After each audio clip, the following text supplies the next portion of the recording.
The Papyrus, put it on my table every month. I don't wanna miss it. Don't even try to hide it. No, I don't wanna lose it. And you see how it is, it's so inviting.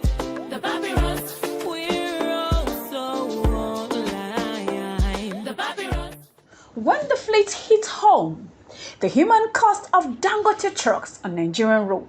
On Nigerians' busy highway, a lorry shadow can be the last thing someone sees. Too often, the story ends in the same way. Another crash, another life taken, another family thrown into grief. In recent years, many of those tragedies have had one attached to them. Dangote trucks. Each headline sparks outrage, but behind every shattered vehicle and lifeless body lies the deeper story of systematic failure. Exhausted drivers, overloaded cargoes, failing brakes, bad roads, weak regulations, a poor family upbringing that has made one of those drivers a drug addict, and a logistics system that has grown too big to ignore. The statistic already paints a grim picture. The Federal Road Safety Corps recorded more than 5,200 crashes in the first half of 2025 alone, with nearly 2,804 deaths. Heavy trucks, because of their size and weight, are disproportionately deadly when things go wrong. Behind the numbers are the names and faces of victims, mothers, traders, motorcyclists, students, people who simply set out on ordinary journeys and never return. Recently, tragedy struck again when Ruth Otabo, the sister of reality star of Big Brother's house, Fina, just few days after her graduation from Auchi Polytechnic, died after being crushed by a Dangote branded truck in Benin City. Despite having her leg amputated, she never survived the incident. Her death sparked a storm of anger online, not only because of her celebrity connection, but because Nigerians have seen the story repeat too many times. The grief feels familiar. These stories amplify a growing frustration. Why does it always seem to be a Dangote truck? The truth is complicated. The Dangote Group operates one of the largest private fleets in West Africa, moving cement, sugar, flour, and now petroleum product from its newly launched refinery. With thousands of vehicles on the road every day, visibility alone makes its truck more likely to feature in new reports. Another factor muddies the water.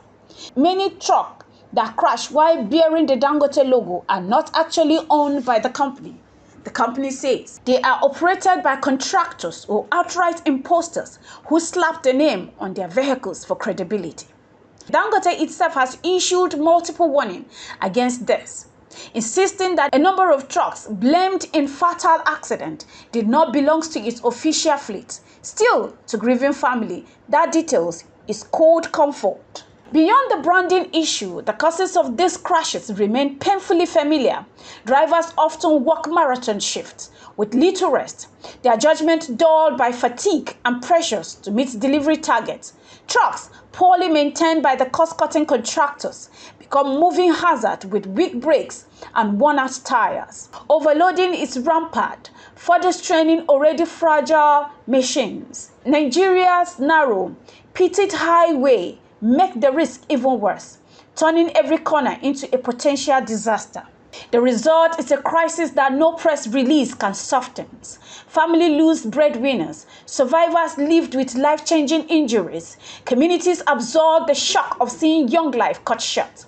Each accident chips away at the fragile trust Nigerians have in both corporates and regulators. And when victims' names carry public weight, like Fina's sister, the grief spread across the country, renewing the outcry, and even globally in some cases. Dangote has often tried to distance itself from responsibility, but the public conversation keeps circulating back to company. That's partly because of its size, partly because of its reputation, and partly because Nigeria believes that a brand so powerful have the influence to set higher standards, not excuses. Meanwhile, labor unions accuse big logistics operators of cutting costs at the expense of drivers, casualizing jobs, and pushing men onto the road under punishing conditions. Even Dangote plans to import 4,000 new CNG-powered trucks that has stirred tension, with workers warning that without real reform in training, welfare, and safety standards, shiny new truck won't stop the blood on the highway. The problem is not new. For decades, Nigeria has lived with a deadly haulage culture where lives lost are absorbed into the cost of doing business, but it does not have to be this way. Countries around the world have shown that strict fleet monitoring, mandatory rest break, electronic logging, and tight regulation of contractors can reduce heavy vehicle crashes dramatically. What is missing in Nigeria is not knowledge, but enforcement, transparency, and political will. At its heart, the story of these crashes is not just about truck, it is about lives, like Ruth or Tabo's, cut short on roads that should have led home. It's about a nation where ordinary people cannot trust that a trip to the market, to school, or to work will not end in tragedy.